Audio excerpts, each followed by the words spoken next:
my name is Jojo. I am the host of Bop Talk. This is a safe space for us to discuss the internal and social struggles that we are all facing today. I am super excited to present to you guys today's participants, as well as the topic for this conversation. Thank you guys for coming to the second episode of Bop Talk. We're fixing to have a very interesting conversation. Thanks for having us. You're welcome. Thank y'all for coming. All the foreplay. So we're gonna start by introducing ourselves. So just say your name and what you do, so we just have a general idea of who we're talking to today. Absolutely. My name is Trayvon McWilliams, and I'm a multifaceted creator. Period. Greetings, guys. My name is Don Berkeley. I work in alternative investments. Okay. And I'm Awele. Y'all want my full government? Nah. I'm in the real estate space. Lovely. Thank you guys for coming. So I'm going to go ahead and reveal to the world what we are going to talk about. Mm-hmm. You guys signed up for our topic for the month, the last topic of 2023, and I think it is quite relevant.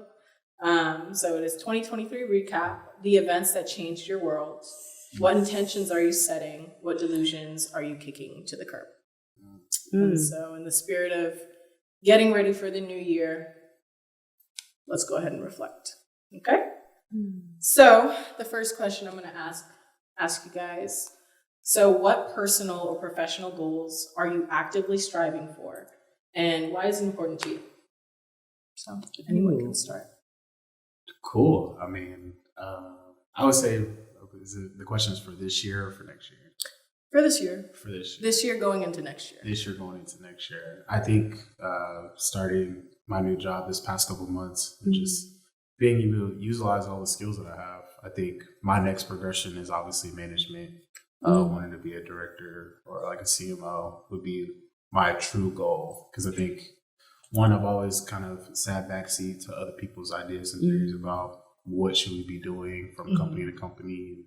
Even as a freelancer, I feel like all the ideas I've been able to conjure or put together for other people, their brands, and or even for their personal lives, I think I've been able to do that pretty successfully. And I think I would love a shot at doing it at a very high level. So I feel like for me, that would be a great starting point, especially for my 2024 professional goal. Oh, wow, it's beautiful. Beautiful. Anybody else? Yeah, I think for me, I've been really, like this year has been a whole roller coaster.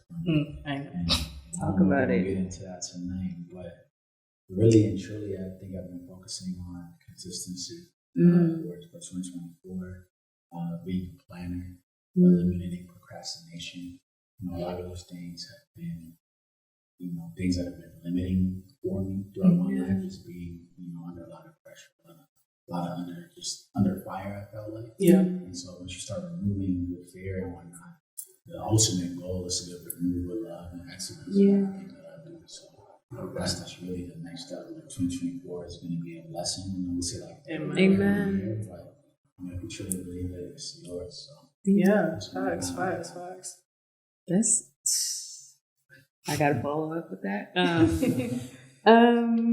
So personal, I want to travel more. I feel like travel is the only thing that you spend money on that you actually are investing in yourself. I think, you just don't know what's out there, I want to see, add more color to my life. I have a solo trip planned coming very soon. Where to?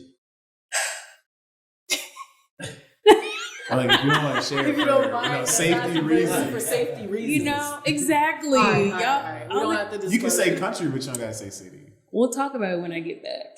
We'll recap when I get back. All right. But 2024. that's the African in me. Hello. You can't let them know your next move. No, period. But yeah, 5 trips already planned. I'm buying the ticket. I'm doing it. It's leaving the group chat. It's I'm actually going. Professionally, I want to get my MBA. Even just thinking about it, I'm whoa. Yeah. But yeah, I see myself on the board of directors. Just like Trey said, I was so locked in when he was talking. So I'm that's what I really want to do, and not just to say that I did it, but I truly think that everyone's always like, you seem like a leader, and I want to get all the knowledge that I can, and they believe, people who are under me or even my peers. And like when I walk into a room, they want to listen to what I have to say, because I've put in the work, I've studied and show myself approved. So those are the things I'm working on. Beautiful. Yeah. I guess I can add to that as well. So I'm a nurse, and I'm actually back in school for my master's. So to go back to NP school, yes, I'm in NP school. Thank God. But I've always like kind of stood by this motto, at least into the second year of nursing, that I'm not just a nurse. So that's kind of like brings me into my personal.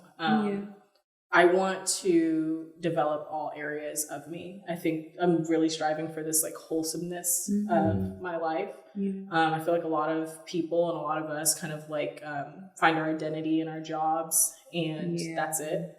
And so for the longest time, that's kind of what I did. Like I just kind of found my identity in just being a nurse and moving about like that. But I don't know, maybe it's because like life has just like thrown a whole bunch of things at me, a whole bunch of curveballs.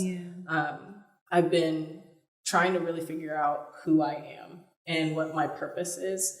And that's something I've been asking intently, no, seriously, intently for like the past year and a half. Like, God, what's my purpose? What's my purpose? What's my purpose? And so slowly but surely, he's kind of been like showing me myself, or like kind of bringing people into my life to kind of illuminate those things. So I'm really honestly on an exploration journey about myself for the first time. I'm kind of getting to know all the gifts and utilize them. And so this is just one facet, one form. I like talking to people. I like hearing their stories.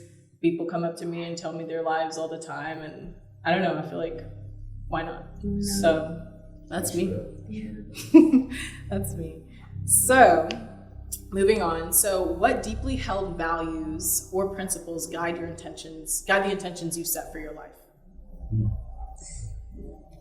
I mean, I could take this one. Yeah, go ahead. Just because I've been doing a lot of work this year. Okay. Just around like where a lot of the problems have formed on myself, and the lessons I feel like God has been trying to put in my face.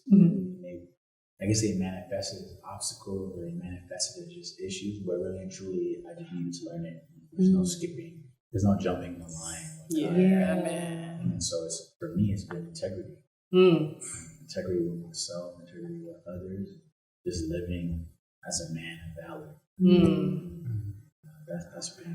It's been a tough lesson, but I think going forward, that's just really what it is. Yeah.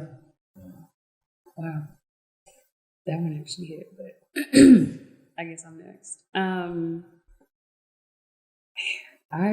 This year has been crazy. Yeah. But good crazy. And I don't know if this is like a principle, but just boundaries. And not just with other people, but with myself.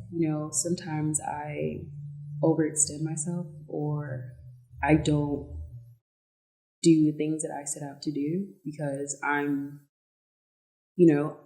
distracted. You know what I'm saying? Like, so setting that boundary is like, this is where you see yourself. Like, you're not going to get there except you start doing the hard thing, basically. Like, you don't want to get up at 4, you got to get up at 4, because if you don't get up before you get up at 6, then everything else just gets pushed back, and you only have so much time, and just boundaries with everything. Like, my no is my no, and sometimes I feel bad for saying no, but now I'm just like, no, whoever's supposed, honoring myself first, because I've always put everyone else before me, and I thought it would make them respect me, but it didn't. It just showed them that, like, you can walk all over me, and you don't actually respect you. So that's actually to piggyback off of that. That's been a hard lesson for me this year. Like, the thing that God's been trying to get me to like fix about just in this light of like finding my identity. It's like I've gotten lost in other people's worlds because I don't have boundaries for myself. Right. And so that boundary thing is a real deal. Yeah. Like just saying yes things that I shouldn't, like, I don't care for, Yeah. like situations, staying in situations I shouldn't Yeah. stay in. Like, man, it changes the trajectory of your life Yeah. in an insane way. And like, it's crazy. Like, I wish I could be proud to say like, oh, I made the choices myself, like, and said like, no, I'm not going to. Right. But unfortunately, I feel like life has made those choices for me. Yeah. And I just don't want to live like that anymore. Like, I want to be able to see something that is not for me And be like, and no. say that for myself and like walk away And you know, or like move away. sorry to cut you off. No, go ahead. And I'm also learning that like it's a muscle that you have to build. Like you don't just wake up and you're like the most confident person. Like even at work, like setting a boundary of like, you asked me to tackle this. Well, I'm busy right now. Like I have other things. Like just internally I'm just like, oh shit, like am I gonna lose my job? It's like, no. Why would they fire you over you saying no to something that's outside of your scope, you know? And I have my calendar, like you coming last minute and ask me to do this and do that. It's like, you know, and the more you do it, the easier it'll get. So yeah, it's just one step at a time. Like, and also like saying yes to yourself, because sometimes I don't want to get too deep, but like just little things that I'm realizing that I actually have to, you know, just do. Like just go for it. You said you would do it. Just do. Stop saying, oh yeah, I'll do it next year. Yeah, I'll do it tomorrow. Like do it right now. Like what's stopping you from doing it right now? You know? So yeah. Oh, beautifully said. Anybody else want to follow up on that, or we? What you just said about just saying no. I mean, Venus Williams, there's like a whole thing where she talks about, you know, saying no and the discipline behind that leads to yes later on. Yes. In life. Because, you know, all the times where you're just like, you know, wishy-washy doing whatever, those things end up limiting you. Yeah. We don't really think about that because we're human. We only have a set amount of capacity. Mm-hmm. If we keep pushing past that, you know, your body's going to break down. Something's going to happen. Right. Yeah. That's really real. Beautifully said. No, I actually really love that. I think for me, my word this year was fear. That was like my word of the year. I don't know where it came from. I couldn't tell you who told it to me or what it was, but I think like earlier in February this year, like that word sat with me like a lot during that time period of my life. And I think one of the things I really learned this year was like knowing the difference between being alone and being lonely. And I think that was something that changed my whole world more than anything in the world, because I went to therapy earlier this year, and one of the things I found out that I was a serial monogamist. I mean, I think that's a terrible label to put on somebody, but I think once I thought about it longer and the way my therapist explained it, she says the problem is that not because you want to be in a relationship. Relationships are fun; they're great. They can be the best things that ever happened to you. But the fact that you do it over and over and over and constantly putting yourself through that, and you never give yourself me time or a true break in the sense of the word. But I think once I found out that I was okay being by myself or enjoying things for myself, like I really love the fact that you're going on a solo trip.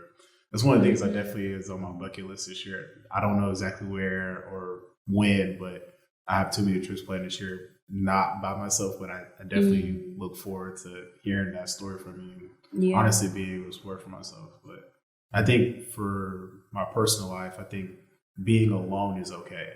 There's solitude, there's peace in it, there's discipline in it. I think for a long time, I always thought like being alone and being lonely was completely the same thing. Right. So, and I found out that being lonely is not okay, but you can be alone. So, I mean, I feel like one is more of an action, one is more of a feeling.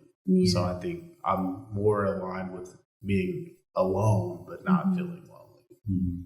And I can add to that. That's real good because like in this journey of self-discovery that I've been going on, one of the issues I have, I'm right there with you, is being alone. I said in the first episode, in my discovery of self, I realized that I had an anxious attachment style. So like I would stay in relationships or friendships or things because I was scared of being alone or abandoned. And that's a hard thing to like even sit down and digest, because I don't know, like in today's society, it's like you're weird or like you can't, like it sounds bad to say like I can't be alone, but it's like not that it's not that I can't be alone. It's just like I find peace in other people's presence. And so I had to start really thinking about that, because it's like, why are you not at peace by yourself? Like, what is it that you're running from? I was like, I don't hate myself. I don't, none of those things. I just was so uncomfortable being alone. And I feel like in this period of my life, I have been forced by life to be by myself. And for the first time in my life, I am actually okay with being alone. There is a peace that maybe it's God, maybe it is God, because I prayed hard. I was like, this is so uncomfortable for me. This is so uncomfortable for me. I've only always been surrounded by people. I grew up with 5 other siblings around me. I grew up with friends around me. I grew up, I was always in a relationship, or like wanting to be in a relationship. And so this point in my life, it's like all those crutches are gone. Not gone, but like they've been put at a place where I can't extend to get that crutch. And I'm actually grateful, because it has allowed me to, like, I don't know, there's been too much noise around me, and I haven't been able to focus on myself and my purpose. And it's funny when you sit there and ask those questions to God, or just in general, and say, I want to find my purpose. I want to know who I am. I want to whatever. Your life starts becoming a little bit more silent. And so that's what I've noticed. And man, I was scared of that. I was scared of I was scared to even ask, God, what's my purpose? What's my thing? Because I knew that was what was going to come. And it's like, he's real good at like, oh, let me just remove these people. I love removing people. But I was really scared to ask that question and ask to be in that space, because it meant I had to be alone. And I was scared of being lonely. I was scared of being lonely.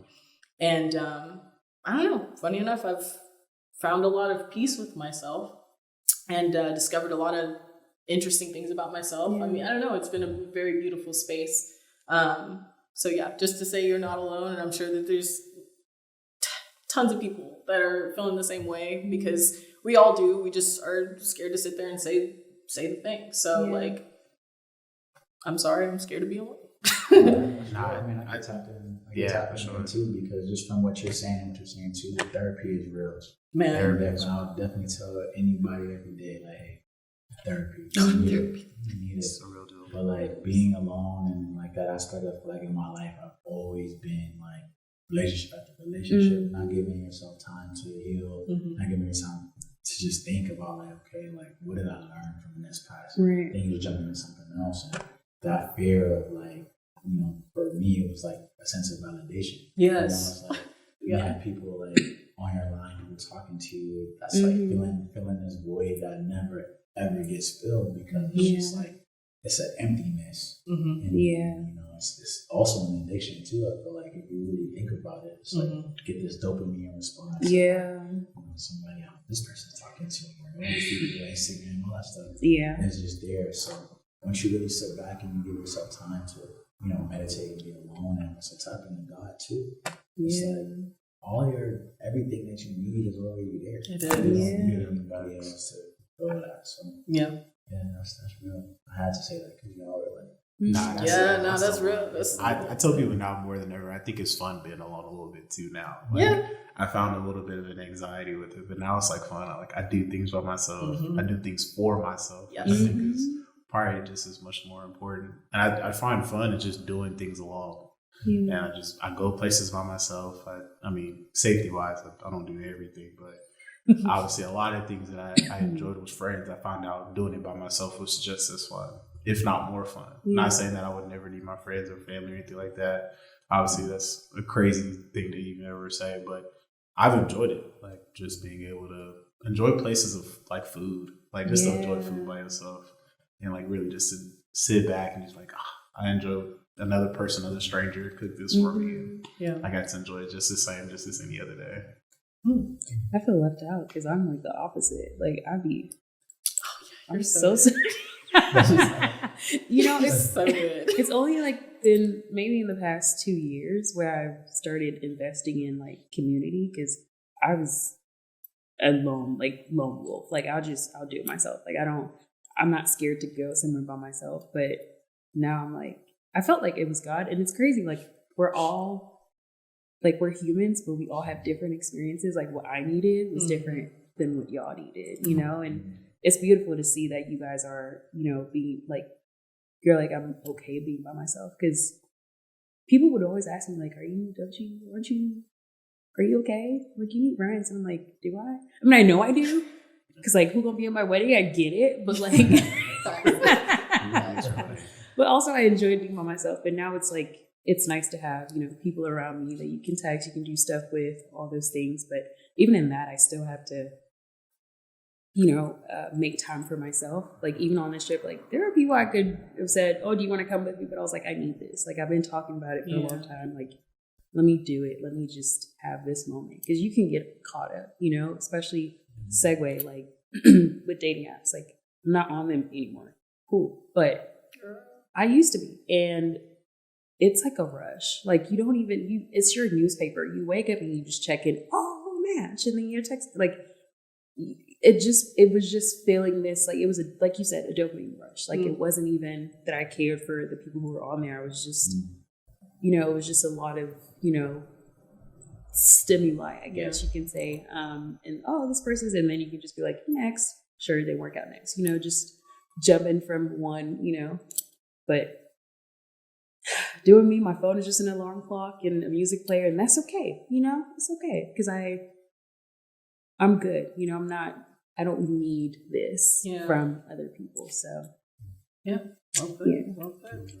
Okay, I'm gonna jump to this question here. So, have you encountered challenges in aligning your actions with your ideals? I know we've kind of talked a little bit about it, but anyone have anything specific where it's like, man, I set my intention even throughout this year. Like I set my intention to do this, and then I didn't do it. I didn't get to it. Yeah. You got this one? No, for sure.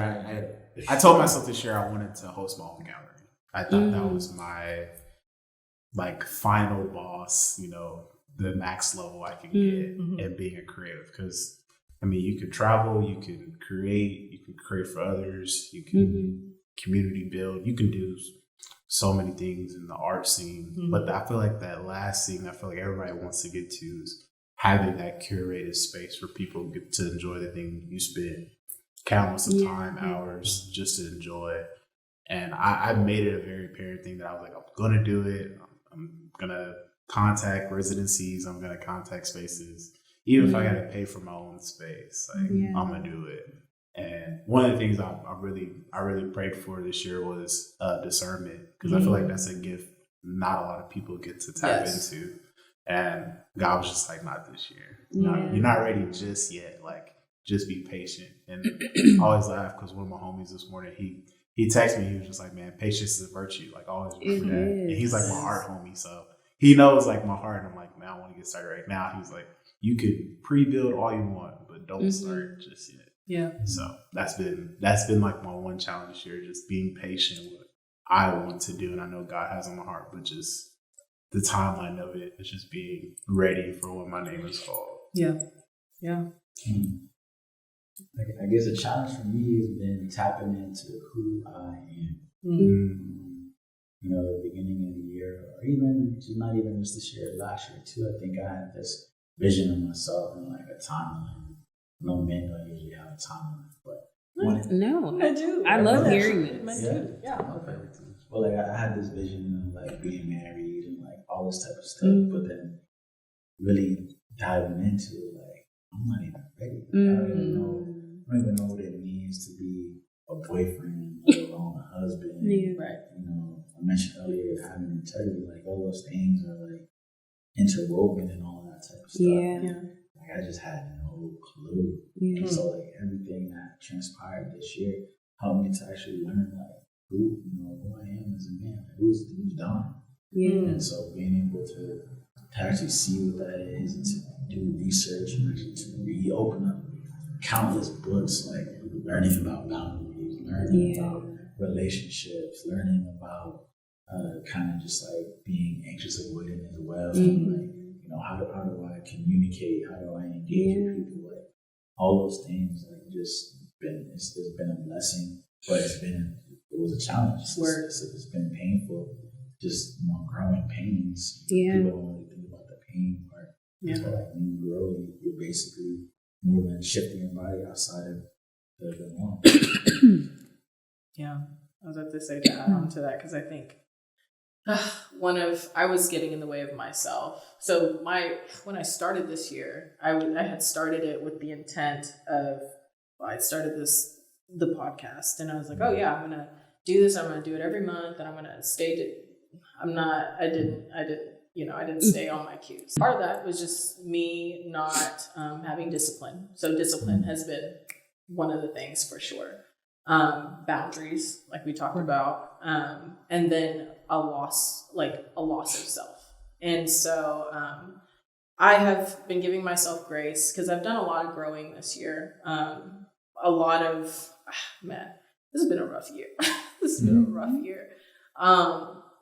But a lot of growing has happened. And one of the things I learned is like my growth isn't linear. So like how I am, like I'm really, I'm very much so a perfectionist in every aspect of my life. And I want things to flow. Like I start this and then it goes this way and then it goes this way. And like, I think that's been one of the most frustrating things for me to try and get over, the fact that life does not happen that way.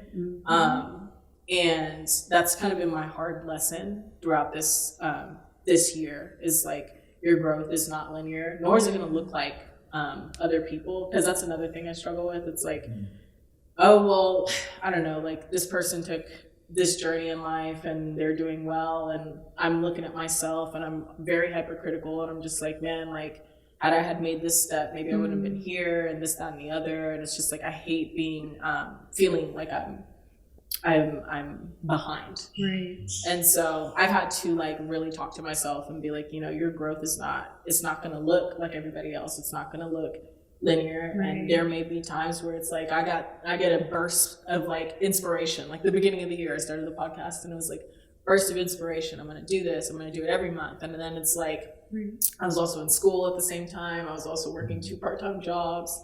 And it's just like being able to like realize it's okay to scale things back. Right.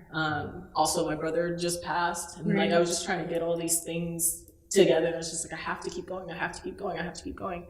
And like that's like in this self-reflection point in my life right now. I've kind of been like, dang, you were doing a lot. Like you were doing a lot. You were giving giving yourself so little credit for what you were going through and what you were able to like pick up during that time. So like I've done a damn good job, honestly, as I'm looking back. It's been a rough year, but I've hit my bursts of inspiration and got, came back down and then went here and went there. But all this, I've kind of been doing this, but it's been going up. Yeah. So all that to say, growth isn't linear.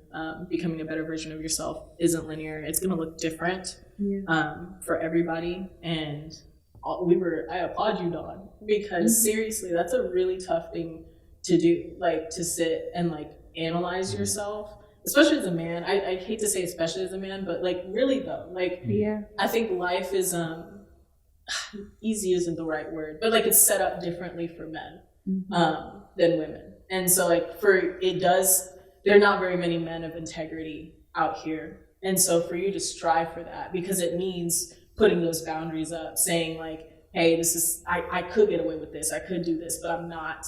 There's a wholesome like congrats for you, because it really does take being sound with yourself. So like, I don't know what happened over the year, what made you get to that point, but that don't matter. You got there and you said, listen, sums up. I gotta take a step back. I don't know if you care to speak about any of the lessons or the things, situations. Don't have to be situations really, but like I don't know. I feel like what would you say to a man that is trying to get to that place themselves? Like, what was the moment where you're like, bro, I gotta figure this out, Yeah, I think really and truly, and I won't speak personally on Right, for sure. kind of what I went through, but what I will say is that you can come to basically a fork in the road. You really got to figure out, what is the end goal? What is it that I really want? And if your actions, what you're doing, if those things aren't in alignment with, what you say you're going to do, you're going to end up going down the path of destruction. Like, if you can't say, hey, I'm going to wake up at 6, and then, you say it out to everybody, and then you don't get up at 6. That's just a very basic example. But if those two things can't really show up in your life, then nothing is going to work. And so I feel like in relationships or whatever it is that you're doing, if you're lying to yourself, you're lying to other people, then you're basically an individual that's really hurting yourself, even though you're hurting other people. I hurt people that I did not want to hurt. At the end of the day, and even on top of all of that, as a Black man, really thinking about, just generational curses, generational traumas, pain, all that type of stuff. And if I'm wanting to be an arbiter of, I guess, correcting kind of those things, and being, a hero versus a villain. Right. And I'm saying that I want to be a hero, but my actions are villainous. Right. What am I really doing at the end of the day? So, I think really just me hurting people and hurting Black women at the end of the day, knowing that that's not what I want to do. My mother is Black, my sister is Black, and I think I just want to be somebody that's really living in truth, and I want to have a family someday. Yeah. The one question I think that really changed everything for me, and I think that's what your question was, is like, would I want my daughter to date me? Thanks. I'm sorry. I did not mean to laugh, but it's hitting me, but I'll let you finish. I mean, but I want my daughter to date me, and the answer that I really asked, answered to myself was not really. I'm not moving in a way where I would be happy and knowing that somebody that's close to me unconditionally is what I really had to. The old me had to literally die immediately. Boom, done. Boom. Now it's done 2.0, and it's like, this is how we're going forward. And so when I reach back and I talk to my homies, I'm like, hey, listen, I know where you're at. I understand it completely. Nothing is working in our favor. Society, movies, music, everything is on some future type energy. And boom, your value is placed in how many women you can have, all this type of stuff. You're out, nobody's checking and nobody's holding you accountable. But it's like, what do you really want at the end of the day? Right. None of that stuff, cut it. It's as simple as that. Yeah. So, I like how you said the old me has to die, because that's legit what it has felt like. I don't know, these past 4 or 5 months have literally felt like new chapter, book closed and closed, sealed, new characters, everything. And kind of I've been not struggling with it, but it's I look back and I'm like, dang, that was my old I don't even recognize myself 4 or 5 months ago. I'm serious. There's a completely different energy about me. A completely different mindset. And honestly, I don't know, there's this level of abundance that's come just from allowing that chapter to be shut. And letting that version of me die. Because I had to, granted, life did it for me, but it could have been easy enough for me to just go back to the situation. And I've done it so many times, in that chapter, in that book, I went back to just doing the same thing, same mannerisms, not really growing or thinking I've grown or taken a couple steps, and then putting myself back in a situation to retest myself, I guess. And I'm I learned to stop doing that. I don't need to test myself. Close the chapter, close the book, And so the old me is dead. It is. And I feel good about saying it. Sad too, because it's I don't know. I miss her, but I don't. I miss, there were good memories. There were good times. There were good moments. but who you are now is worth it. who I am now is worth it. Yeah. And so, I really do feel like, I don't know if growth is right, or if the growth is right if you don't feel like you've died a little, like, you know what I mean? So, right. yeah, I don't feel the same, don't look the same, don't speak the same, don't move the same, and I'm good with it. Like, I think that's growth. Does anyone want to say anything? No, I mean, I think that's great. And that just kind of reminds me of the parable in the Bible. I don't know if anybody's religious or case might be, but, that parable, the putting your things in good ground, not putting them on stone ground or marble ground, but on a solid, firm foundation. And I feel like that's almost kind of like exactly what I feel like what you were talking about. And I think one of the things that's really cool about this year that I've learned in the midst of the world is that the world can be in complete chaos, but there's always that one person that will remind you exactly who you are, where you're from. Like it always takes just one person. It may not be at the beginning of the year, the middle of the year, at the end of the year, but they'll always find that right moment in time to just remind you where you're at. Look how far you came. Look how far you're gonna go, and they just speak that life over you. So I truly commend anybody who has that one person this year, and just remind them to, say thank you to them this year. Like if it was your mom, your dad, your best friend, your cousin, your pastor, your therapist, whoever it was, just give them that shout out, give them their flowers too. Cause I mean, everyone needs that. Everyone needs that subtle reminder of, look how far you came. And, I always think about that same old line is, you got this far, but who hindered you? Who got you here to this point too? So, and just, doing that recap. I mean, when everyone goes home and realizes, look how far you came and look at where you're at now. And 2024 is just another reason for you to realize that I still got so much far I can go with this. Like it could be the greatest story ever told. So. Beautiful. Okay. Well, I'm going to move on to our next section of this conversation, which is kind of the delusions part. Are there any patterns you are consciously trying to break away from to build towards your intentions as you move forward?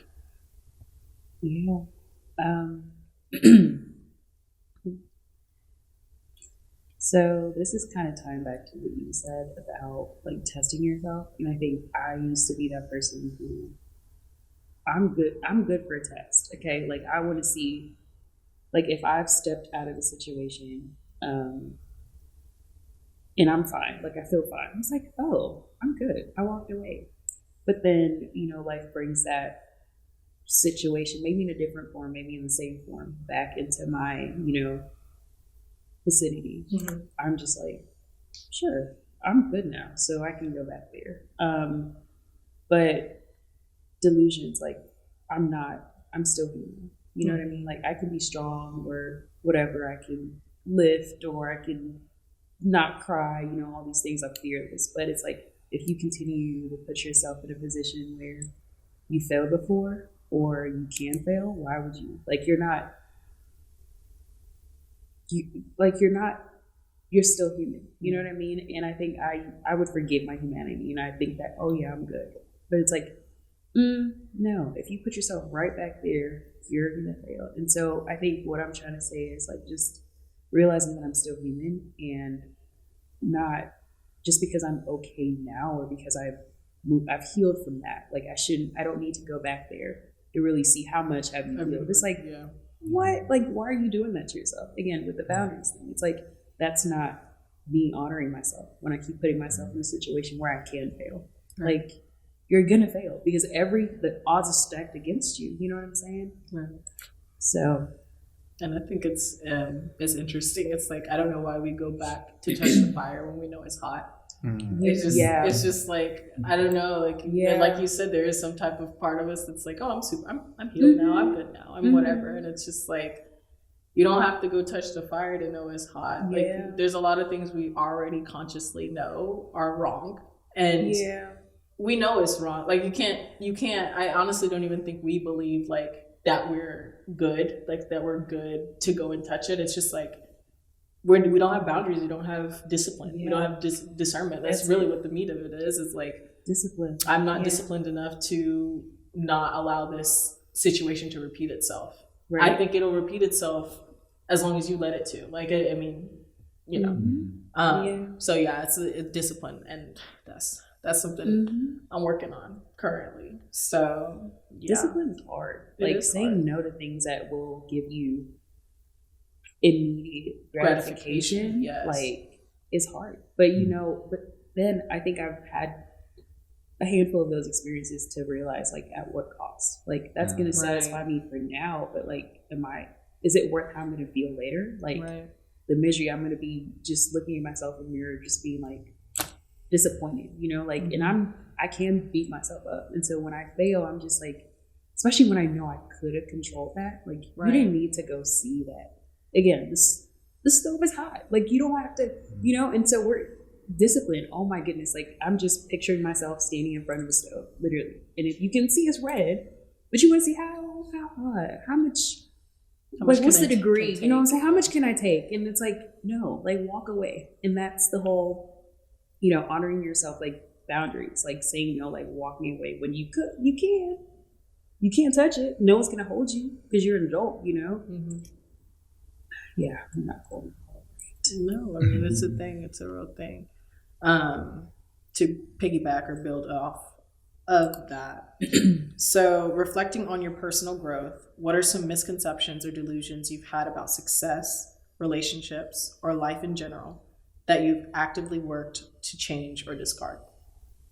So it's a pretty long question. So I think defining what my community is and defining the communities that maybe I'm not too much stepping in, but maybe I acknowledge that they're there. Like I always tell people, in my life, I've accomplished to do a lot of different things. I love sports. I love art. I love games. I love online gaming. I love so many different spaces, and knowing what friends, what people to tap into for that particular community, I think was really important for me to like really realize that they're there, and I need to use those in this space that I'm comfortable in. If I have a homie who's a art curator, I talk to him about art. I don't have to bring my personal problems in there. I don't have to bring the other things that I love. Allow that relationship to continue to further in this space where we've built it already at, and just laying the foundation, but continue to keep adding the bricks.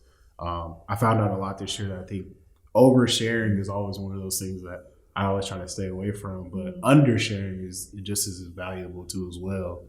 And I found out in the communities that I've built, over years and years and years of time, not giving someone that, maybe that little nugget or that piece of wisdom or something like that is undersharing, because you never know what they're going through, what they could possibly be doing in that particular life or that particular season.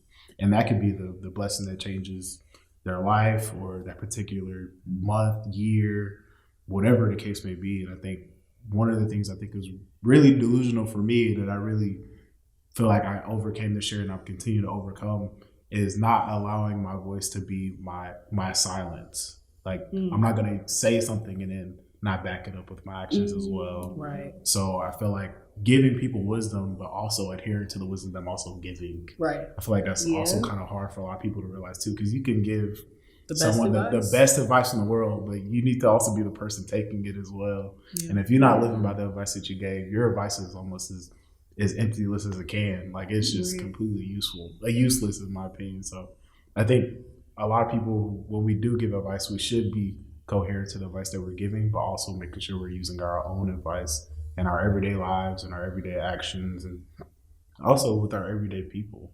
Honestly, shouldn't be wanting to do anything like that, but I feel like it was one of the things this year I definitely undershared in plenty of spaces where I could have easily maybe broke some generational curses, trauma, anything. I think that was my moment to really clarify, like, hey, I think you should really try this, or you should do this, or you should read this. Things like that. You just never know how you're going to be able to bless somebody. And I love that quote of the don't touch the stove when it's already hot. It just reminds me of, you're blessed to be a blessing, not to just keep it in. You can continue to further, this world, this generation. Us as men, we find ourselves always being prideful about sharing information, which is crazy to me. But we all want to be better. Essentially, I feel like everyone doesn't want to just be worse or be at our worst state. Yeah. But we do want to further along our actions, not only in ourselves, but in our communities that we strive to build. And I think it's really important too, honestly. Yeah. I was about to say, like, one of the issues, or at least like one of the issues with like delusions or like just like these big misconceptions is just like obviously social media. Like I need to take a break from social media. It I don't know what it is about it. It's getting to the point where it's like it's becoming very, very icky.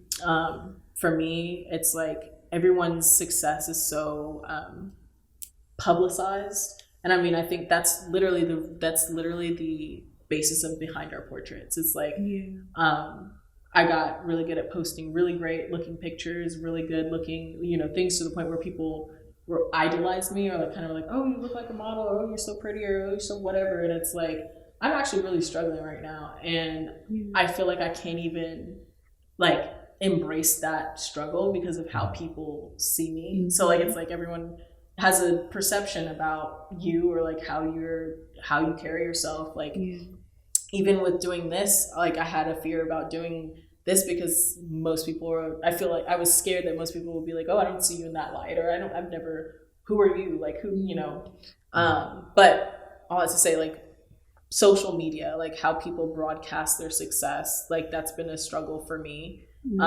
Because it's so easy to see how well somebody is doing and then take that home and be like, man, like you're so far behind. And that is, a lot of us do that. And it's delusional thinking. Why? Because everything is doctored. Like everything on the media is doctored. Like you don't know how that person struggled to get that degree, or if that degree is actually real, or whatever the case is. Like you just don't know. And that was something I had to like really confront this year. I kind of took a break from like posting very frequently.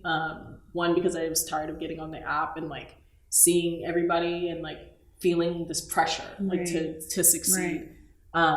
And that's another thing. I realized how much social media contributes to that pressure on myself. So that's been something I've been, if not posting for the podcast, I'm really trying to stay off of the media. But it's just like people go there to lie to themselves and to lie to others. And I think that's one of the biggest delusions we have in general. Like that's the place where you go and post pictures of your great looking relationship. Meanwhile, you don't understand like like what's going on behind closed doors, and everyone is so surprised when something happens. And it's just like, you don't know, like we don't know. So yeah, like man, for me, like going into this next year, like one of the things I'm really trying to monitor is my social media time. So long story short, it's not an authentic form of myself, and I'm really trying to walk in my most authentic form. And I feel like it's funny that my authentic form is like kind of news to me because I've been so dug deep in that like social media world. And so it's a shame, like I'm just now discovering myself and like my capabilities and like who I am apart from like showing other people, bless you.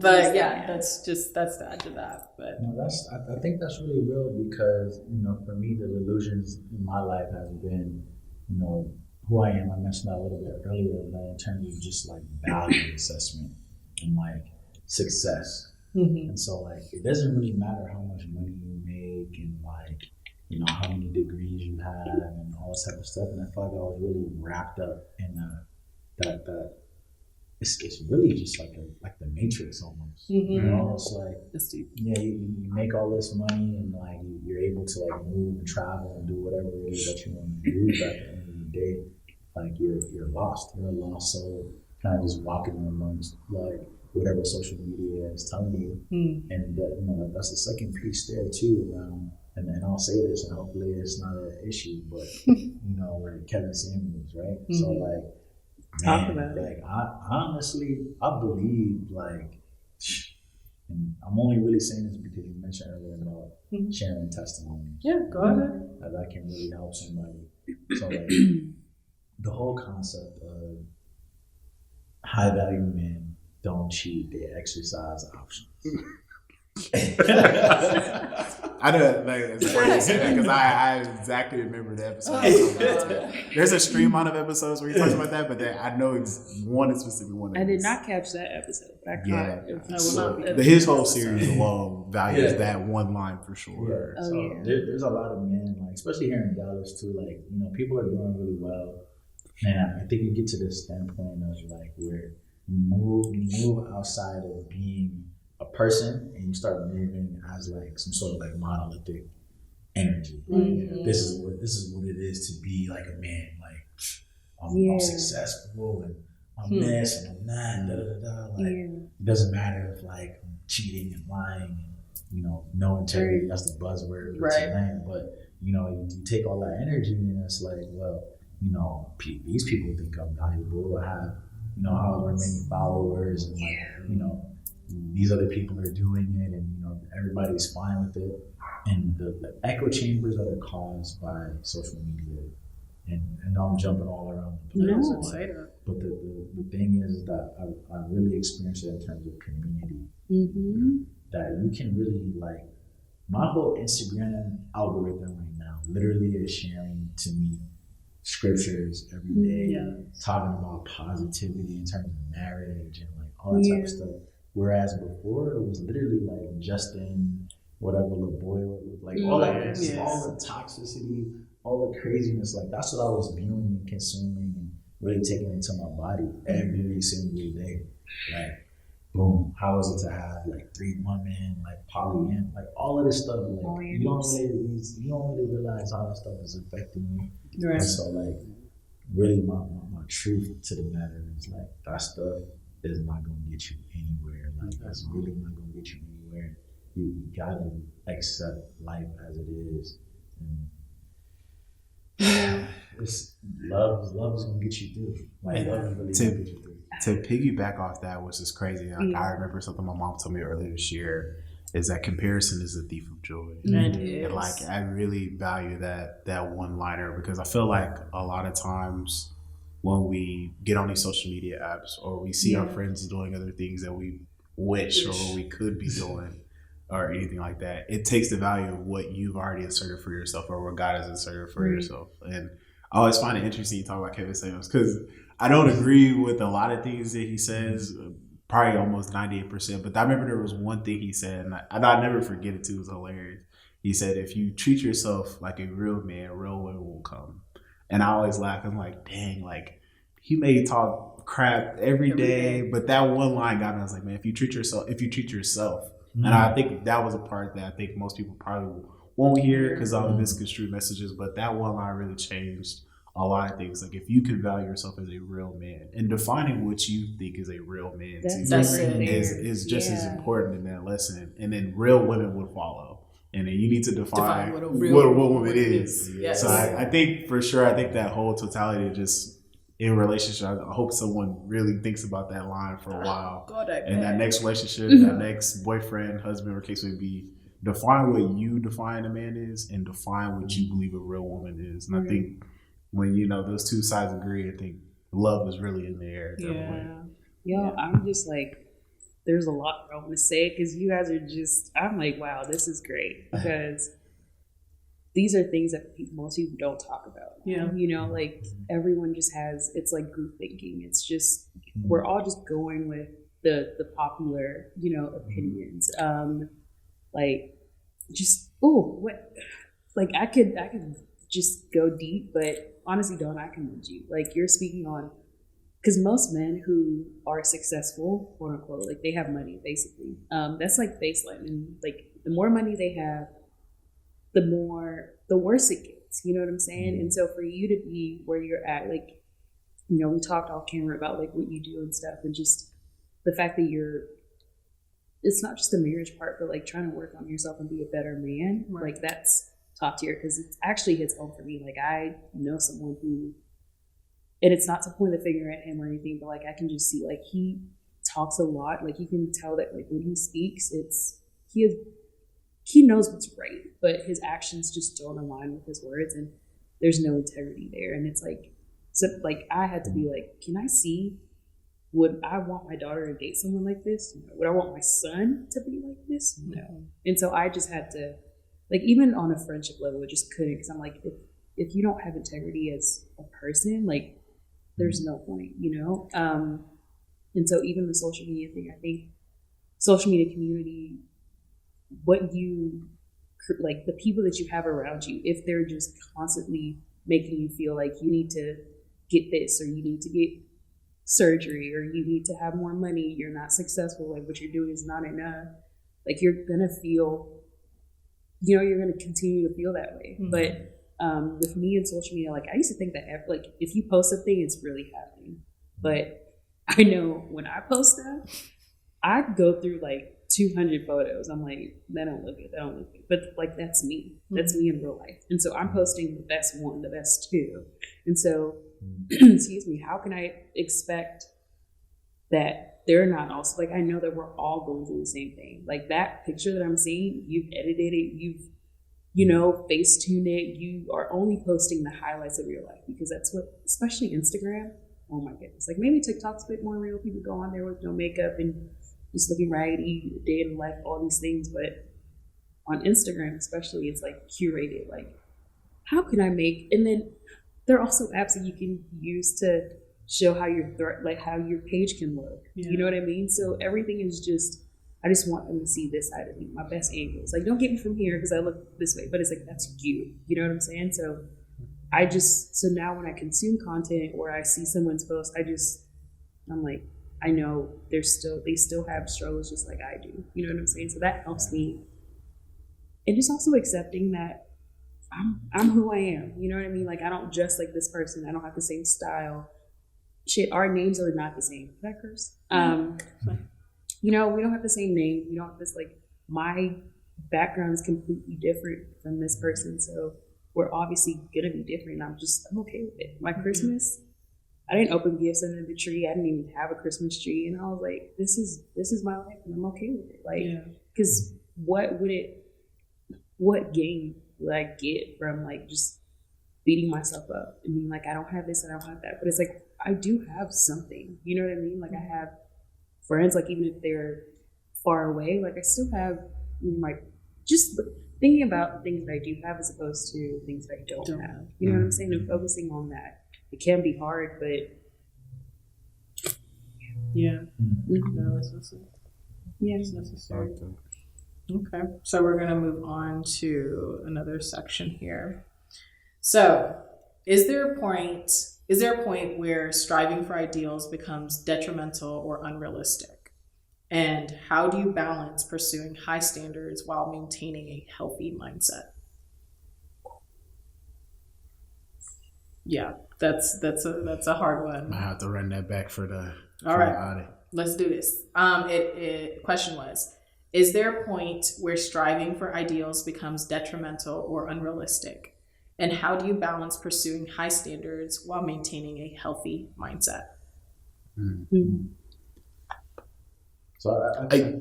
Go ahead. I think here, so this is something interesting. So I'm also in the military, and you know, there's a mindset around like standards, no compromise, and it's like whatever it is, we need to get to yes as an answer.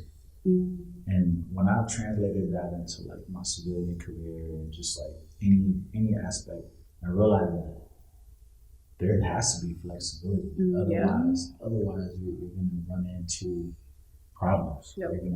People are going to fall, and having to pick people up, knowing that the direction that you're going to as like the unit or whatever, family unit, and knowing like the direction that you're going to go in, like it creates more problems than just trying to like base those things out in the beginning. Yep.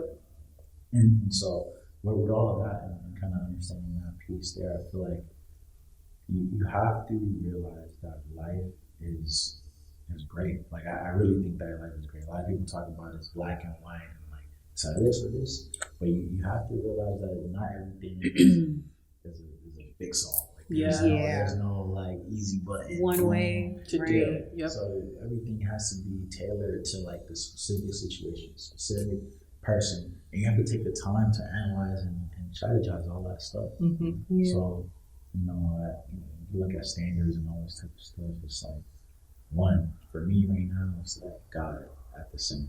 Like, Yeah. God at the center of whatever it is that I'm doing. Yeah. Like there's going to be a positive aspect. I'm not focusing on putting attention in. If I put it in God's hands, It's gonna work out. Yeah, that's it. So like I'm not wasting all that energy there.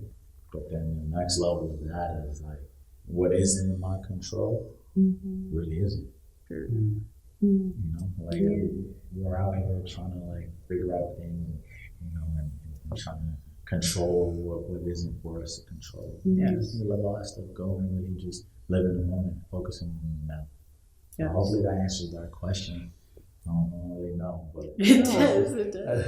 It does. I think it's great because I think one thing that was really cool about what you were saying that just reminded me was Maya Angelou always talks about your attitude. We always, the cliche Kanye West lyric of, your attitude determines your latitude and things like that. And I truly think it's true. But one of my favorite lines by Maya Angelou is that, your attitude is one thing that you actually can't control. And if you can't control your attitude, everything else is almost as good as gone. Yeah. And so I really think that when it comes to goals, whether they're realistic or unrealistic, or they get to the point where they're maybe not obtainable, and I think controlling your attitude is the only thing, regardless of whatever goal you have for yourself, is probably more important. Because you could want to say, I want to be a millionaire next year, or I want to have 5 streams of income. That's the number one thing that's out there right now. Everybody wants to have multiple streams of income. And I always kind of fall back to that old man saying is, if you do it right once is really all you need. And I think that's kind of really for our goals too as well. I think if you set out a goal for yourself, start with one at a time. You're not going to hit every single last one every day, every week, every month. But I think if you just stick with the number one, you'll be able to get to 2, 3, 4, 5, 6, and 7, but you got to start at 1. So I think for me, with the goals that I have for myself this year, of course, I wanted to, have a gallery, be transit dependent, which was when I actually really got to, thank God.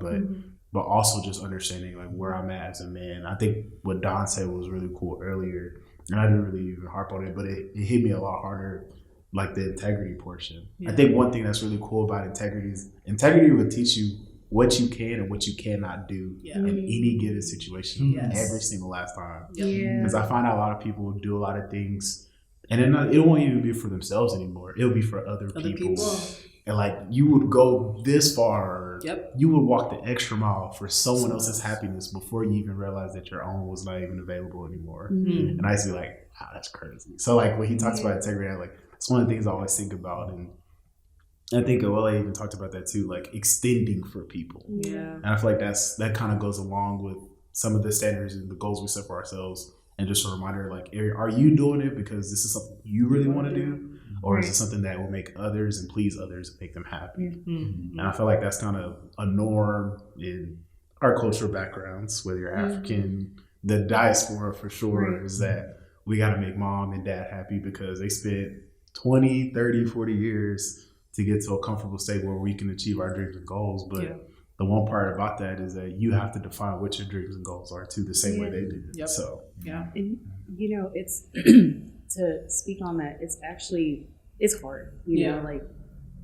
especially when you do one good thing, when you make, like, you have this big achievement. Everyone is kind of looking at you, or maybe you're even looking at yourself and you're like, I gotta top this. Like, how can I go?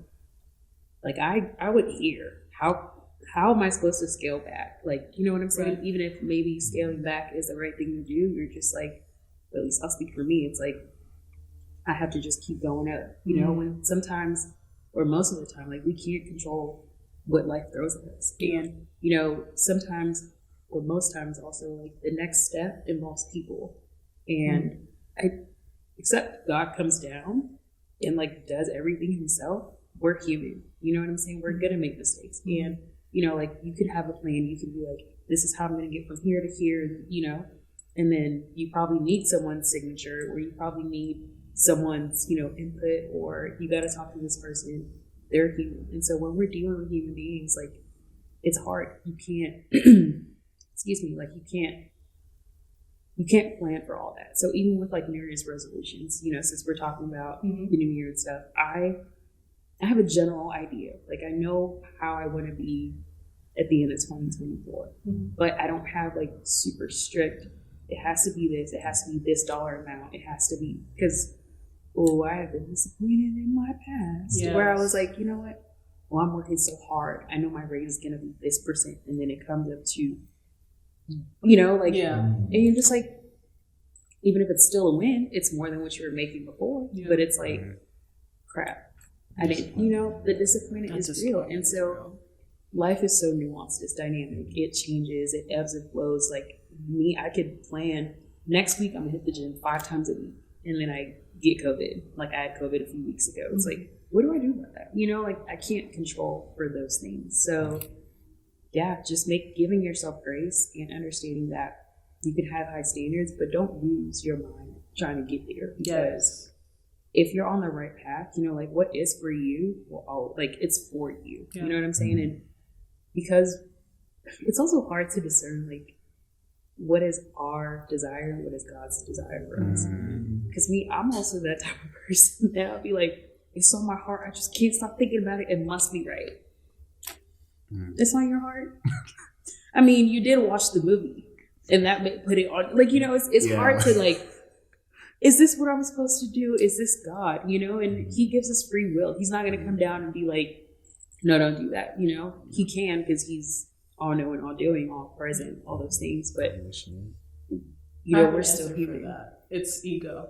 So I've learned whenever I speak or think from a place of ego, that it's probably not the right space, because I'm always going to selfishly like want something that's turned in my favor. Right. And so anytime I'm trying to think of an example now, but like, just speaking from a place of like, well, I want, or this is how I want it to be, or I need it to be, with keeping in mind that like, this like you can't control certain aspects, but that need for control, that is the I think that's the big thing as we talk about resolutions, this need to control the narrative of your life. Right. And like, not to say that you don't have control over your life, you do, you make your choices or whatever, but life is going to happen, and there will be things that are thrown at you that you will not expect nor know how to handle. And I think if you're so in your ego or so in your space of control that you're not able to allow life to do what it does, you will be forever frustrated. And so that was this year, that's one of the other lessons I've had to learn this year. You either let go or you'll be frustrated, and you'll continue to stay frustrated. And in my ego, like that was what it was. I was just like battling with myself, like, but I wanted it to be this way. I wanted to graduate this time. I wanted to get this job or earn this much or whatever. And it's like, I started noticing this pattern, which is God cock blocking me, pretty much. Because it's like, there's no reason I shouldn't get this, whatever it is. Yeah. But it won't come, and it won't come, and it won't come. And then I'll be frustrated because I'm like, I am doing everything in my power. Then I started listening to myself. I'm doing everything in my power to make sure that this happens for me. I'm like, excuse me, like, sorry to cut you off. Like, have you heard when people say like, where you end is where God begins? Like, he can't be Lord over some of it. He has to be Lord of all of it. You know what I'm saying? Like, I can't have, I'm gonna have like 80%. God, here's a 20. You know what I'm saying? It don't work that way. You got to give him all of it. And so even trusting, like when things don't work out, like still trusting that his plan will come to fruition. And we don't know. The ways of God are not the ways of man. You know what I'm saying? And Sorry, I just If you can't change your situation, you gotta change your attitude. You gotta change your attitude. You have to change your attitude about it. And I think God is a great course corrector. Mm-hmm. It's one of my favorite things about him. I used to always say he's my favorite painter or photographer, but I think in anybody's journey, I think he's the best course corrector. He knows how to put people on the right path, and then whether it be successes, which you're yearning for, mental stability, or whatever the case may be. I mean, he definitely knows how to course correct more than anybody better than I know personally. Kevin Samuels? No, God. Oh, shoot. Okay. Man, definitely not Kevin Samuels. Definitely not Kevin Samuels. God, yes. God course corrected him. For sure. He handled that one. That's crazy. What I will say on that piece too, just in this year, kind of learning from myself and being, I would say I was an emotionally unavailable man, right? Because that's just how I grew up. Like everything was just like you're supposed to just not move with emotions, not learn about emotions, not understand emotions, nothing. Like it was just like a robot almost, a zombie, whatever it is. And so I think I ultimately had to realize that like I was trying to control how I feel, and then controlling is making me not a loving, understanding person, right? And then so the aspect that I really realized here is that you need to be able to observe yourself sometimes. And I think if you ever played a video game where you have the aspect where you can switch between first person and third person, I think when you see yourself, you can just take a step back and just be like, yo, like this person said this thing to me, or this person cut me off on the highway, and I'm getting mad, and I'm like hitting the thing, trying to speed up. I look over, they keeping their hands stiff because they don't want to look left or right, because they know they cut me off. It's Texas. I pull out a gun. Hey, right. So like all that type of stuff, it's like, yo, why am I really getting mad? Like if you take that step back, like why am I getting mad? Like I'm still on your own. Like I'm still. Like, what's really the point? Right. And when you started doing that, and started like really looking through yourself and really analyzing yourself, because like you said, the only person you can really control is yourself. Like nobody's really doing something to like hurt you or like to come at you unless they're like really evil or whatever. But then, who are they? They're not God. They're not super saying anything. So whatever they do, it's like it's null and void. So that's just really one piece there. Like not just something you're saying, what you control yourself, but also try to observe a little bit. Just take a step back and kind of look at it from a broader lens. Yeah, I think another important thing is learning when to pivot. Just to speak to the striving, when do you know when it becomes unrealistic? There's a saying that my dad says, and it's like, my sister will hear it. When you hit the rock, you'll know. And it's, you keep on going. And eventually you're going to hit that space where whatever you're continually trying to do doesn't make sense. What's that saying? Like the definition of insanity is doing something the same thing over and over, expecting a different result. Yeah. Like you need to learn. This is why being self-aware is so important. You need to know when something is no longer working and shift. Right. A lot of people, me, myself included, have been stuck in places or wasted a year and then look back and be like, what was I doing? But it's like, I refuse to pivot. I refuse to see where or acknowledge where this thing no longer works.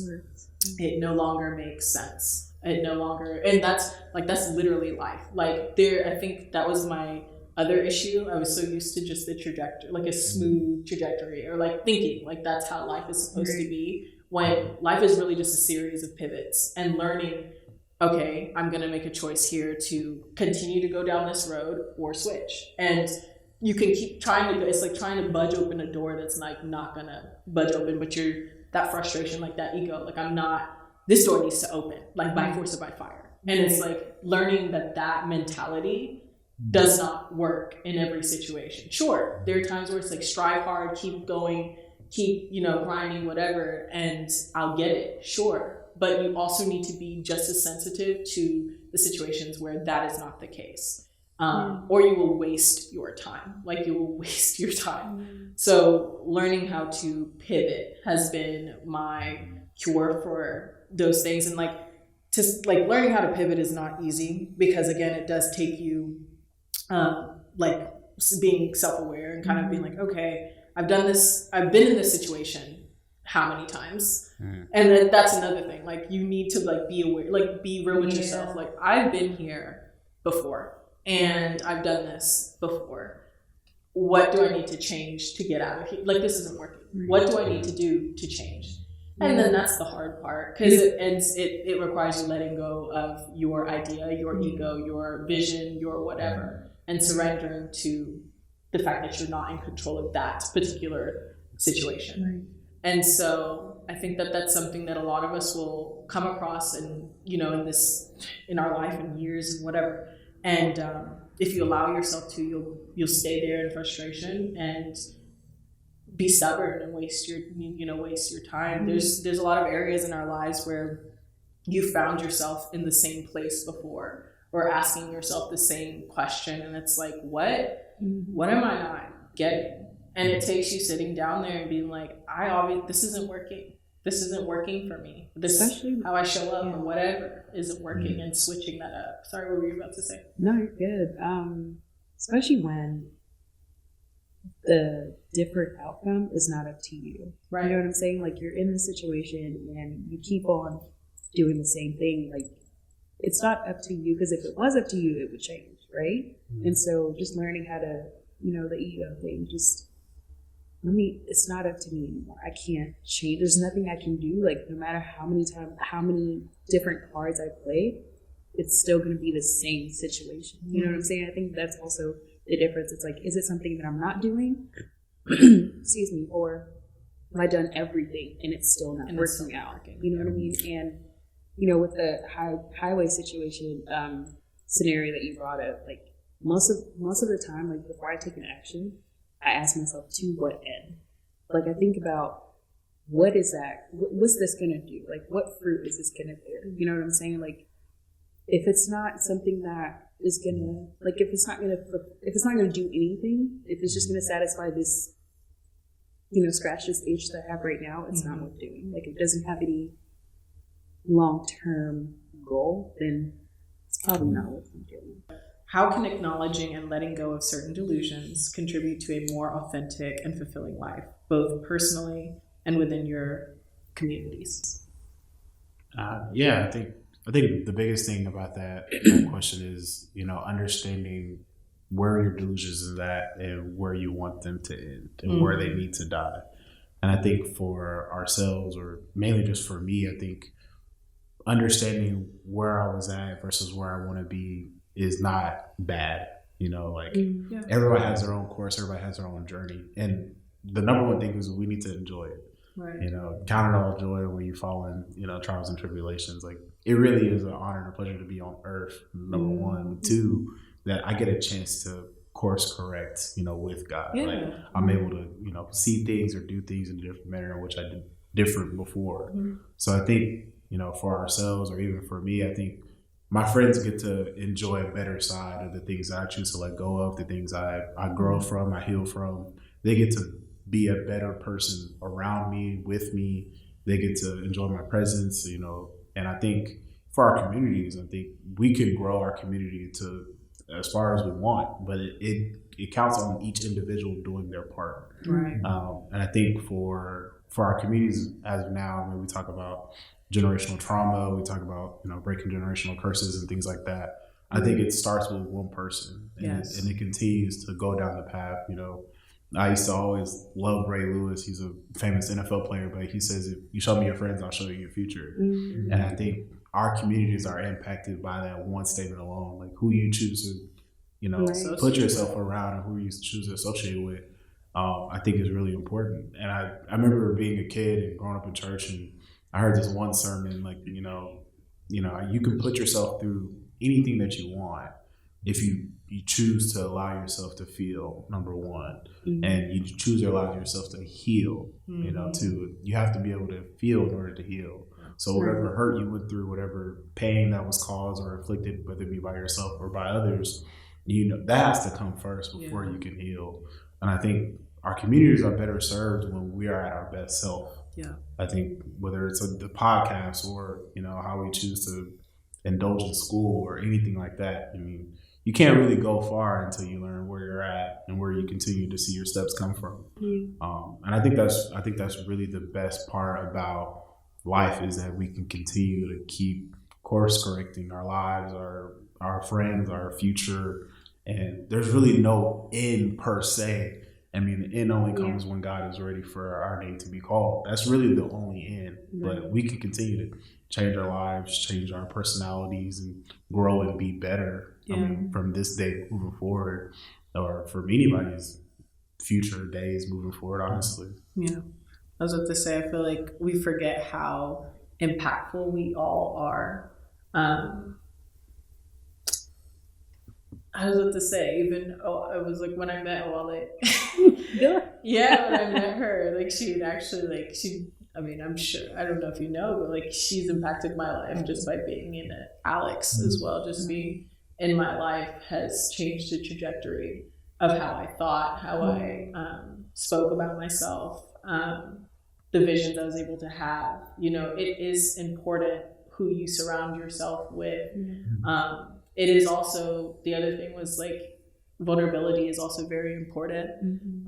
Being able to say like, man, I'm struggling, or this is something that I have gone through. That honesty is it's a chain reaction. It allows people to put their guard down. And I think that that's one of the biggest issues that we have right now in our communities, is this lack of vulnerability and lack of honesty amongst each other. Man, I think that's part of the reason why I've kind of taken a step back from a lot of the places and spaces I used to go to.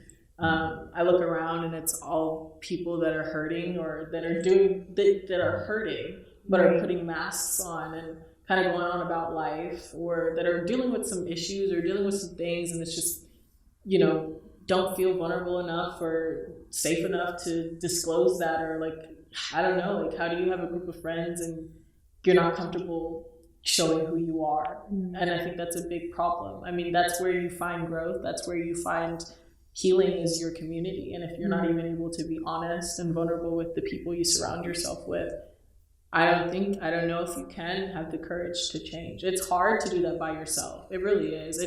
I mean, I'm a pretty vulnerable person, not because I am naturally, but because I've like really had to like work that muscle. Also because life has done its way of helping. Like, once you've been shamed by life, or life has just kind of ripped some things from you, my ego is down here. You know what I mean?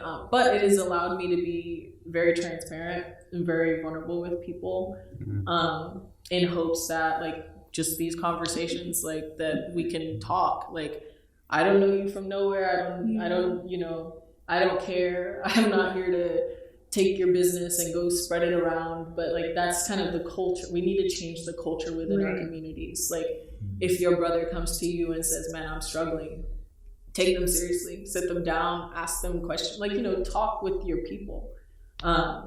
Same thing, also holding people accountable. Like, but also to the point that you made earlier, like, if you can't even take your own advice, like, if you were going around saying, do this, do that, do whatever, and you're here doing the other, like, it makes it really hard for us as a community to uphold each other and actually be accountable. Like, I think there's a lot of aspects that we're missing: accountability, honesty, vulnerability, and these are really big core concepts as individuals. And it's like, that's the whole purpose of like having a community. Yes, for vibes, cool, like, it's a vibe, and we have a great time and we party and we have, whatever. But that is the meat of community. And I think I was having a conversation with someone the other day, and they were like, that's what they felt was lacking in these spaces. It's like, after a while, vibes get tiring, and some people go for vibes to escape escape their life, and so like, it becomes now like, this community is now fostering an environment of not honesty, but like an escapism type space. So yeah, I think in order for us to change as a community, it does take having open and honest conversations and vulnerability amongst each other, with the intent to actually grow. I don't know where this deceptive energy came from, why it is. Maybe it's because it's been, I don't know, so upholded and just like this, I don't know, there was a thing that you were saying, like there's this like aura about things, I don't know, where it's like, this is how a man is supposed to act, this is how a bad bitch is supposed to act, or whatever. Like, I don't know, like I get, that's like social media's interpretation of like us, and we've allowed that to like influence us, like as a, and like no one's now an individual, we all have this weird idealistic thing. I don't know what to call it, but it's like, it's weird, it's very weird. And I don't know, as I get more in depth with this, like trying to be very authentic, at least trying to be an authentic version of myself, stuff like that starts to get really gross. Like, I can't allow, it's not, my spirit doesn't want to be around it. I think one thing that I always found really cool, I don't know if it was in a movie or someone said it to me, but they said, if you want to tell God a joke, tell him your plans. Right. And I was like, oh man, what does that really mean? Just tell God to exactly what you want for your life is completely different than tell him what you think is actually going to happen. And I think what's really cool about, I think in this point of the stage in my life is the process. I laugh because I love sports, and there's a guy in the NBA, his name is Joel Embiid. He always talks about the process, but no one ever really elaborates what that exactly means. Not from the beginning part, the middle portion, or even what term is completion. But I think I really value, amongst many stories in the Bible, one of my favorites is still Job. Like, I think that one really, I think it hit home for a lot of people when they realize like your faith is really going to be tested, regardless of what you choose to believe in is totally your personal choice. But to understand that your faith level in your own personal life needs to also just as be as valuable, whatever you choose to believe in. What you dream for yourself or what you set out for yourself, you need to believe in that too as well. You need to believe that is going to come past or come to fruition. And I think one thing I think was really cool for me this year was understanding what my prayers were for other people and understanding what my prayer is for myself. Because when we pray for other people, we need to be able to understand that it's only going to go so far. They still need to do the work themselves on the other hand, and elaborating on what your prayer is for your own life, or what your fasting is for your own life, or whatever patience that you want to apply to whatever situation or whatever area your life is going through. I think one thing that's been really pertinent, I think, in this generation is identifying what's a problem and what's a situation, and defining what your problems are, what your situation is. Because I feel like people are mixing the two. And I feel like a great example is the dating culture. The problem is that you're trying to date people that you shouldn't be dating. Your situation is the fact that you're in a relationship you have no business even being in. I think people are trying to mix the two, like, oh, my problem is my situation. Like, no, your situation is the situation, and there's a problem with how people are perceiving things or how you're choosing to move about things. And I think one thing I find really interesting about how you talk about marriage and what kind of man or spouse we want to be in the future. But I think one thing that's really cool too is I've always found out is, what kind of friend are you? What kind of brother are you? What kind of sister are you? What kind of coworker are you? Those things more importantly before you even get to the husband part. Right. You need to find out what kind of person you are in general, in many different aspects or whatever shit that you choose to indulge yourself on. Your friendships, relationships. I used to always tell my friends all the time, like, I can judge my girlfriend based on how she treats other people, because I already know what's going to happen to me. If I'm supposed to be creme de la creme and I'm supposed to be the man, the provider, and all case may be, how do you treat the other providers in your life? Not saying that mom was just a provider or dad was just a provider, but how you treat them is definitely going to determine how you treat the other providers in your life. And I think one thing that was really cool for me to realize this year was everyone has a purpose and a plan in your life, but they don't have the purpose for your life. And I think once we figure that out, when our friends come or when our brothers come or family members or anything like that, I think we can find more applicable items that we want in a spouse or in a partner.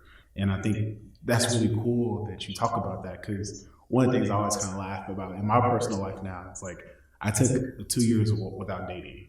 I didn't date for 2 years straight. One of the best things ever, honestly. I really coined the term I love is dating yourself. Taking yourself places, treating yourself to certain things, that maybe you would do with a partner or spouse or maybe, but really just doing it for yourself and really just enjoying it. And I think one thing I found out for sure that I know I want to have is, number one, I want to have someone I can really kick it with. Yeah. Like if I can't just kick it with you, I don't want to be dating you. I don't want to be courting you. Whatever case, I know the whole dating timeline is really just misconstrued right now. Oh my god. In the general, but I feel like what's really important is that friendship aspect. A lot of people kind of talk about, but they don't talk about the value of it. Like I have homegirls right now who are completely platonic. And one of the things I really did this year was I took them on dates. Like not in a way where like, oh yeah, I'm trying to, no, like I want to take you on a date as a friend and I enjoy your space and your time and your company and your essence. I think you talked about that earlier. Like valuing your presence was much more important than what we do, how much money I spend, or the case may be, just to relock in on what we established this friendship on. And I feel like that's kind of more valuable what I want to do for my partner or girlfriend or spouse, whatever the case may be. Like I want to be able to kick it with you. I want to be able to talk. I want to be able to go places, not always addressing you as my girlfriend or as my spouse or my wife. I mean, you earn that title regardless of what the case or what we do, but to know that I can kick it with you is always foundational, because that saying that we always talk about, you can't choose your family, but you can definitely choose your friends. And you get the choice to choose who you choose to be friends with. And I think the number one choice that we all make as kids is who we hang out with, who we kick it with, who we go to the park with, who we go play basketball, whatever the case may be. I think that's just as valuable as we learned as kids. I think it's almost just as important as what we do. We talk about finding a spouse. Yeah. No, for sure. For sure. But we gotta kick it though. We gotta kick it. Okay. So we'll end with our last question here. Are there intentions you would like to set that focus on creating positive communal change and fostering connections with others? I'll let y'all go first. Yes. So this is kind of relating to what Trey just talked about. Let's think about your words. No, I'm just kidding.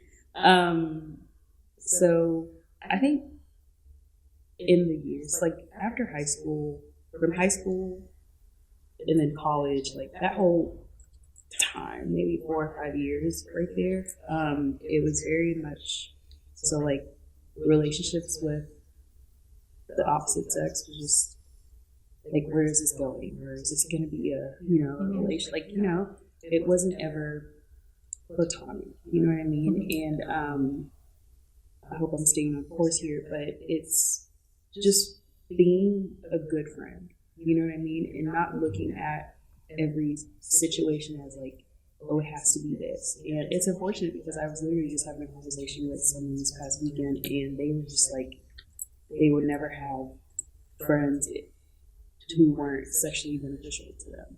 Mm. And I was just like, that's crazy. That's crazy. And he's an older guy, like in his 30s. And I was just like, that's so wild, because I just want to be a good friend, like Trey talked about.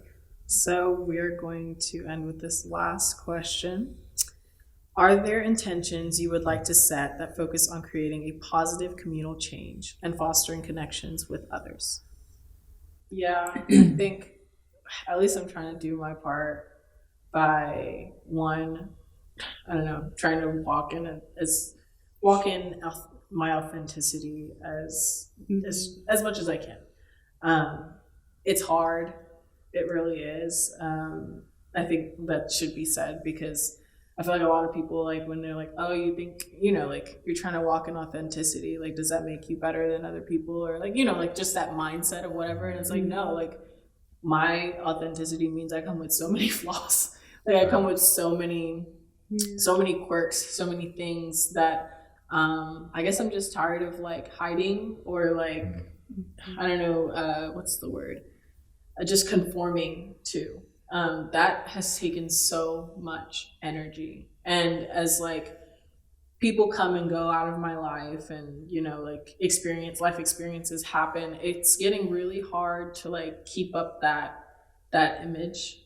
And so I'm a human being. I make mistakes. I do stupid stuff. I will probably backtrack. I don't know. I'm not holier than thou. And I want to embrace that. For myself, first and foremost. So like I have peace within myself.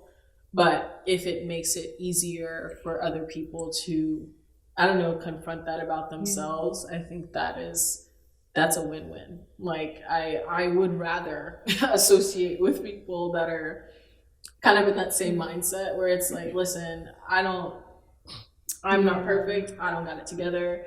And I know that, but I'm really trying to be intentional about getting to that space. And I don't know, just I feel like there's a lack of seriousness about like, I don't know, just like a lack of serious. People are so unserious. Like I don't know what else to say. Like people are just so unserious, and it's just like I can't operate in that space anymore. Maybe it's me. Maybe I've hit my unserious limit, and I'm out for the count. Maybe I'm ready to grow up. But yeah, no, I think having conversations like this is my way of trying to foster that community back, or just being open to have conversations with random people. Because like we were talking about it, how you were saying you have an approachable face off of camera, but that's a blessing. That really is, and that's a thing that I relate to. Not the face. Well, my face is pretty nice, but just like, but having an approachable spirit, and I think that's something that if we could just foster that. There's something about someone having an approachable spirit where it's like, I feel like I can tell you anything and it's not going to be used against me. There's just that's what I aspire to have as people come and like talk with me, because that's kind of the thing. Like people have told me like, oh, you have such an approachable aura or a spirit. And I'm like, at first I used to kind of be like, whatever. But I think that's something I'm learning to, as I go into this new year, to really foster. Just being able to be available for people, non-judgmental. I want to, as I'm trying to reach my higher self, not limit myself to a singular community. I think that's my truth, at least. For the longest time, I've never, I'm Nigerian, and I have honestly, it's only until this past couple of years that I've really operated in the African community. But before then, I actually didn't feel like I fit in the African community at all. I didn't go to any of the ASOs or the Igbo days. I didn't I was withdrawn from that side. So coming into these past couple of years, I feel like I've really just engulfed myself in that singular community. And I don't know, I feel like it's been great. I love my people, you know what I'm saying? But I've learned that there's way more to me than this group, and that I do fit into a lot of different spaces, and I want to kind of nurture those environments, just to be a wholesome individual. I just want to be able to one day say I have friends from this place and this place and this place, and that I've really connected with. And so that's my goal as I'm going into this new year, and for the rest of my life, honestly, is to be so approachable, so open, that it draws in not only people from the community that I'm based in, but from other places as well. Because I think that's just the most wholesome, the most wholesome form of finding yourself and finding your community. Your community doesn't stop at just your nationality or your race or your background or whatever. And that's the heart of this. I hope as this grows that we have people from different backgrounds, different sexualities, different groups that are able to discuss. And that is when that day comes, that's when I know that we have hit, okay, we are hitting something. We're learning to kind of get outside of our norms. And I think that's a goal I wish everyone kind of has, just a little bit, find a way this year to just step out of a group just for a little bit, or just explore another community. See, because there are other things to you. There are more things to you than Afrobeats, and I'm okay. I'm doing this every day. You can go and you meet somebody else, meet someone new. But yeah, it just opens you up to more, bigger community, a bigger sense of community. So this is my take or try at it. So why not? Anyone else? Yeah, what you said there about basically just about what you're doing and figuring yourself out and learning who you are, I look at that as grace. I mean, Mm-hmm. if you learn who you are at the end of the day, I think that's love, right? If you're able to love yourself, you can.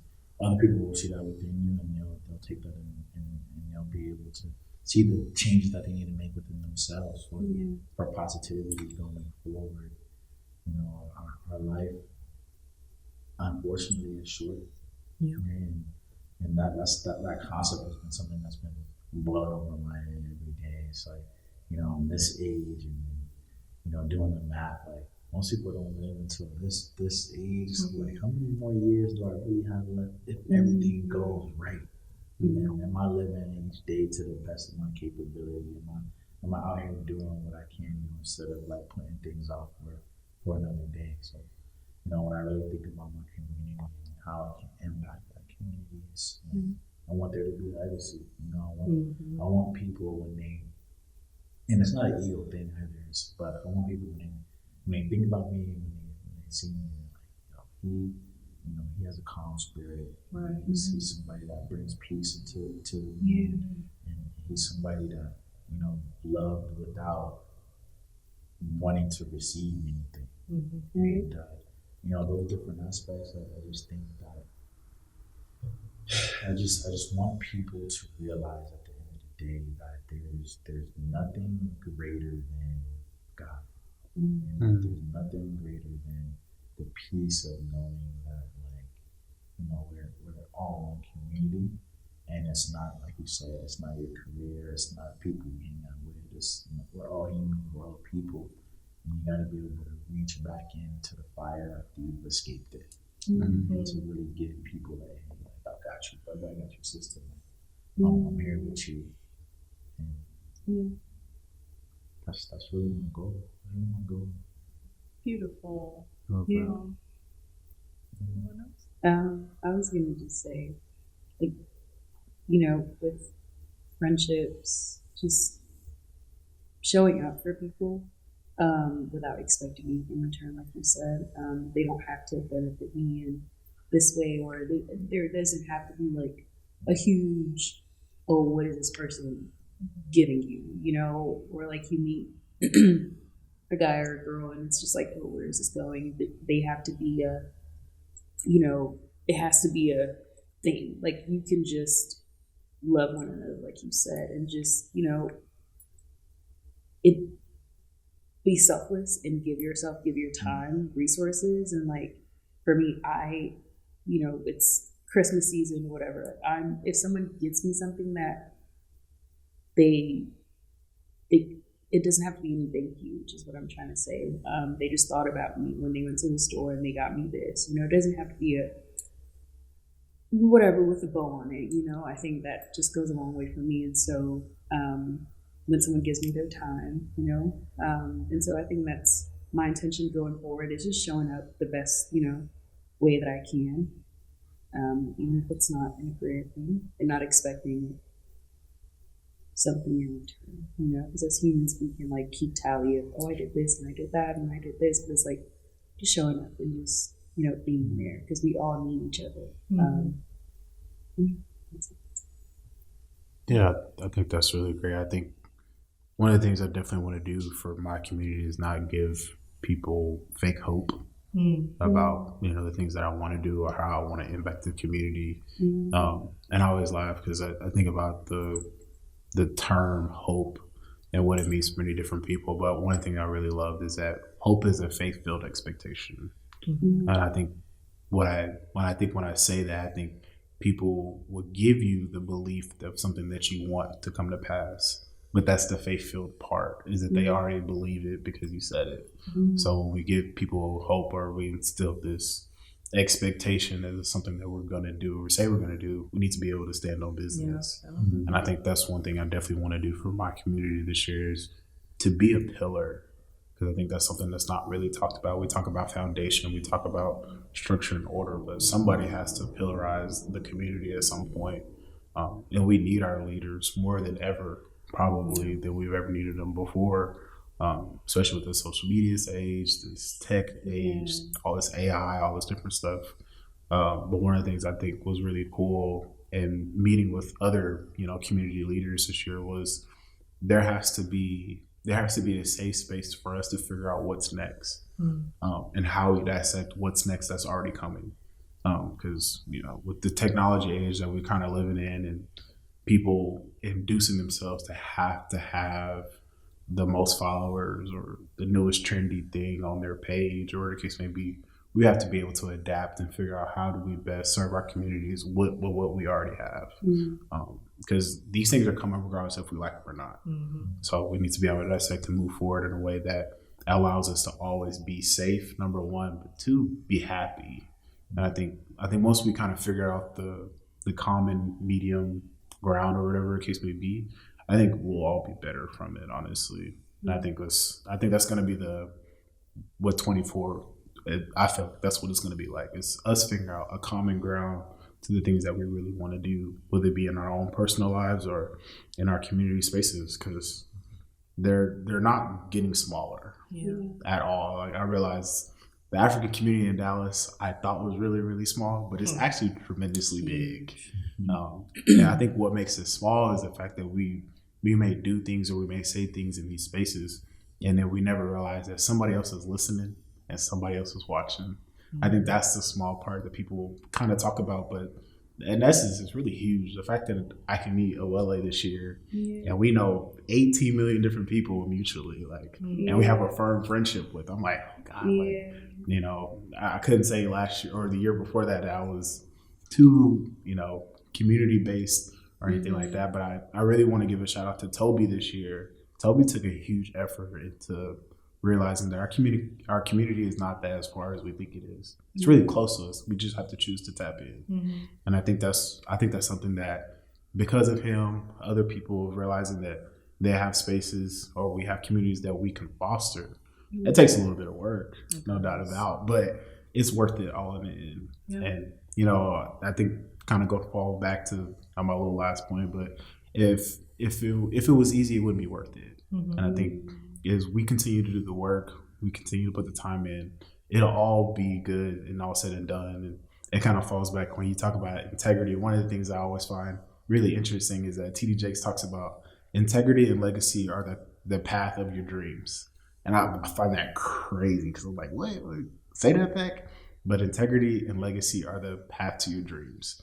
Because when you can define yourself as a man and you know the things that you want to do and your boundaries are set, and on top of that, you literally lay the groundwork for everything else that comes at that point. So your dreams, your goals, your passions, whatever the case would be, they'll all just start to line up. And it's a beautiful sight to see when you see other people do it.